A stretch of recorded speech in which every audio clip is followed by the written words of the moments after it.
I find myself in agreement with that, but Reaver's specific wording and lack of a conclusion leaves me wondering. Just no single player on Kane can match Excel. Probably need to note that before starting a new episode with only this. What could it be? The final match of the day begins now. Excel against Xing. Who will emerge victorious? Excel looks at the home in the booth. He shows the tour of us a smile and a thumbs up just before the game loads in.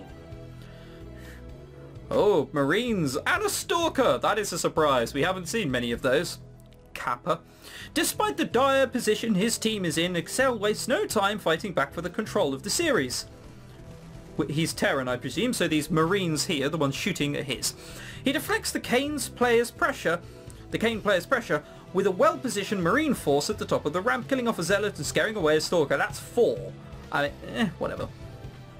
I don't know why they're scattered either. A vital maneuver. The Protoss now lacks the information on whether or not Excel is expanding. How will he cover his options? Excel's cloaked Banshee is nearly complete. It's a car which throws flames, I think. The Kane player hesitates and second later throws down an expansion. Jet heaves a sigh of relief, confident that the game is decided. Classic Protoss move. Don't think, guess. Hey, yeah, that's probably true. Oh, right, no, the Banshee. This is a harassing thing. Basically, he's going to fly over there, and this can only target ground units, and it's a flyer, and it's just going to kill everything. It's true that if Excel had been expanding, the Kane player would have earned a slight edge. Indeed, he's forced to watch helplessly as Excel's Banshee flies straight into his base and blasts his worker line to pieces. That means he wins. With a highly delayed and evidently begrudged GG from Kane, Excel puts Crash on the board. Salty that he didn't get his all kill. All kill, I presume, means 4-0. Why did the Protoss leave so early? He could have at least gone for a base trade or something. Are you kidding? Terrans have had base trades figure out for almost a year now. God, I wish my gateways could fly. Yeah, base trade is when you just sort of give up with your own base and try and kill everything of the opponents much quicker. However, that doesn't work against Terran because Terran can lift up their buildings and have them fly away. Protoss can't. So Terran are almost unilaterally favoured, like jokingly so. I guess, but there's no reason to throw in the towel so early. Even if he was going to lose, he could at least try to wear Excel out for the games to come. Excel could easily bring his back.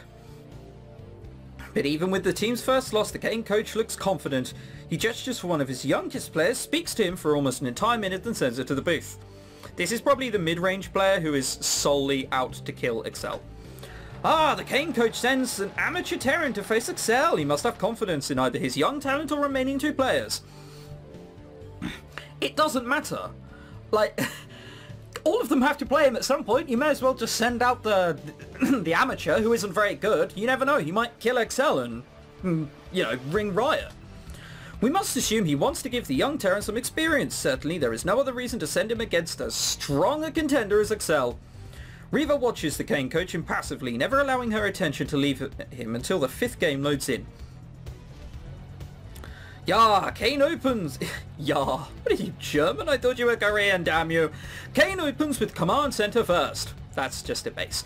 It seems that the Kane team has a strong preference to set the pace of the game and force their opponents to react. How will Excel respond? Excel is going to scout it and throw down his own CC. What else? He'll out-macro this kid anyway.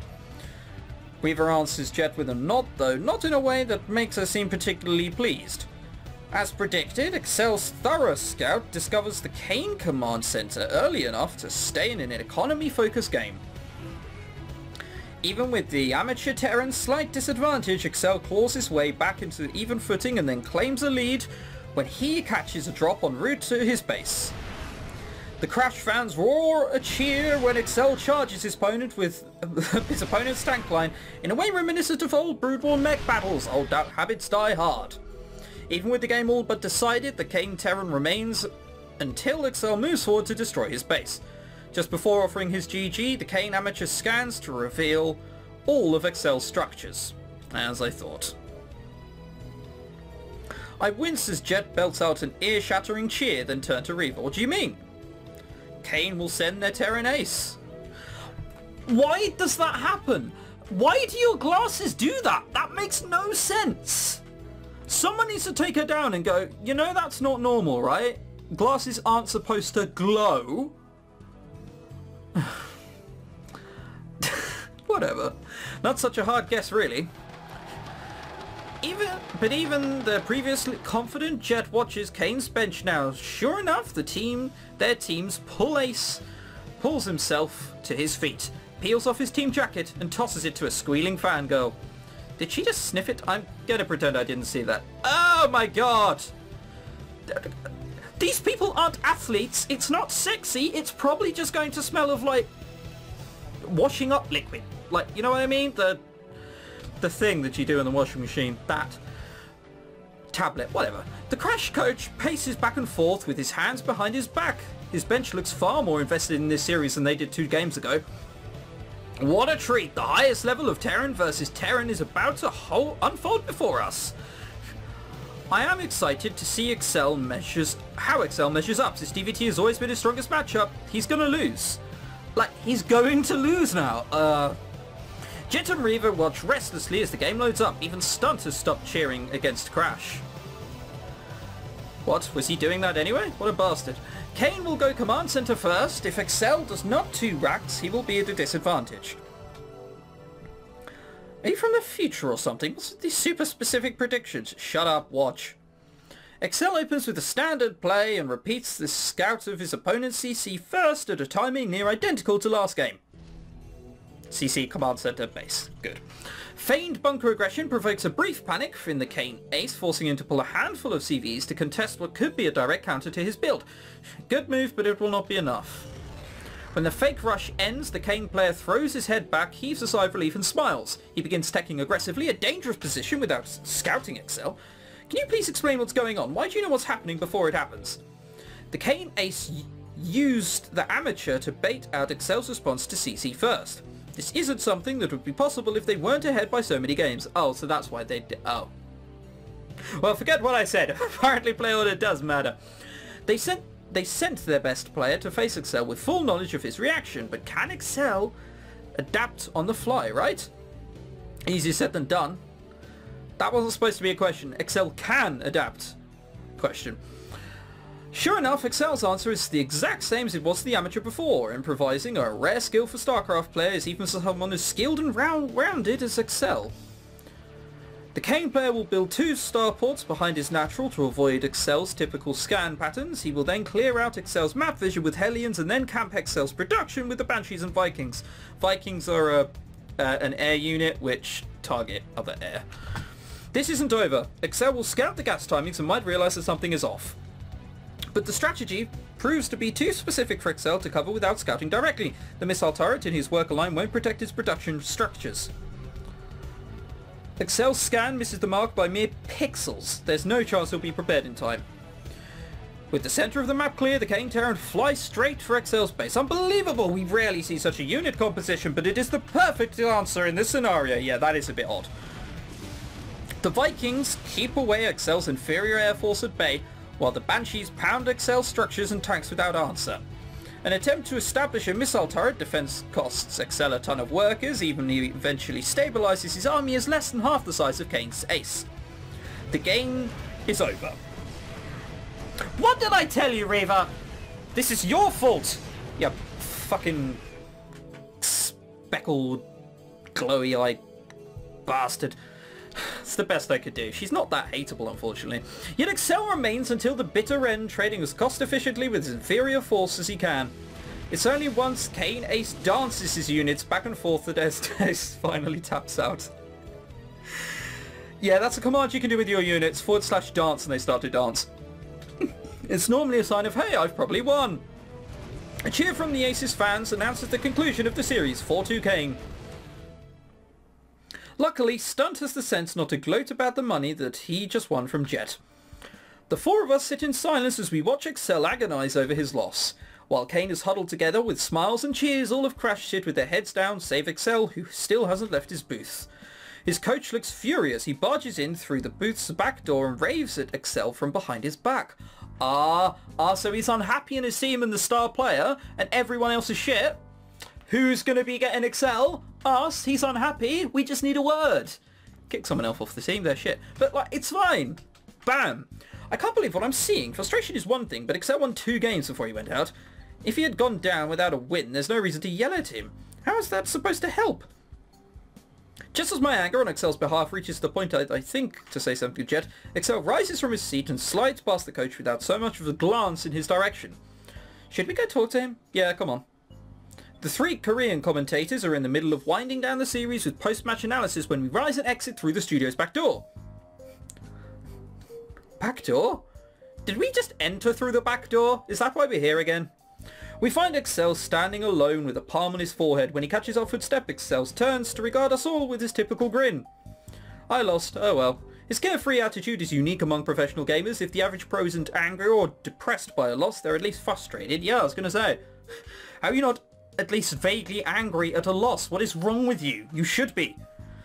Part of me wonders whether or not Excel is covering up his true feelings, but he seems genuinely fine. Bad luck, Excel. You played well.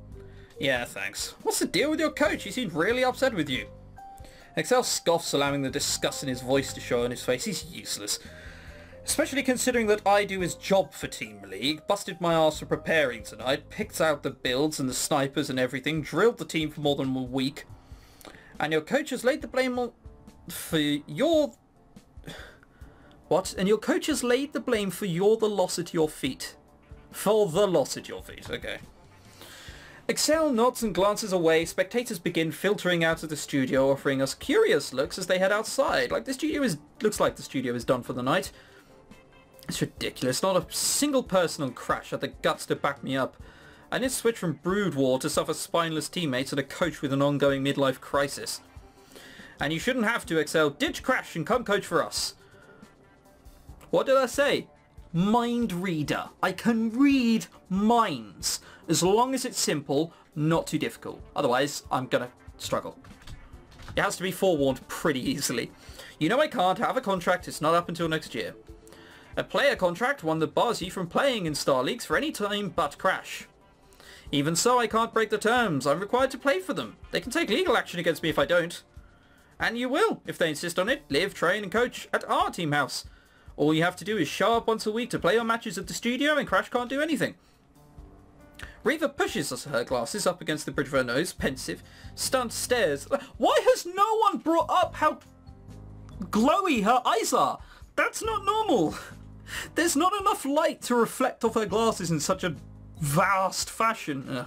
Stunt stares wide-eyed as if a pivotal sense in a drama is playing out. As for me, we could really use you, Excel. You deserve better. If I do this and the team doesn't work out, my career is over.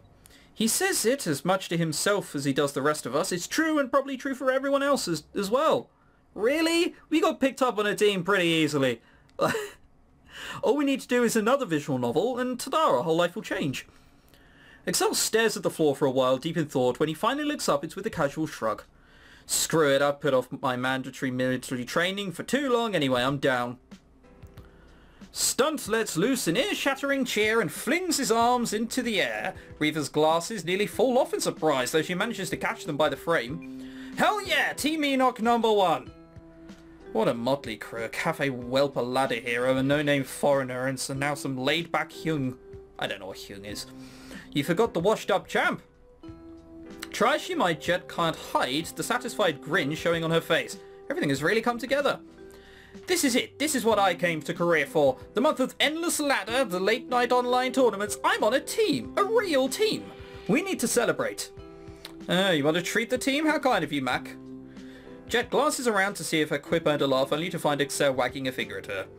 Have you already forgotten who convinced you to take the risk and form your own team? I'd say that's worth a bottle of soju or 2. Or 10. I don't know what soju is either. Jet brings a finger to her lip, either considering which bar to take us to or how to get out of paying.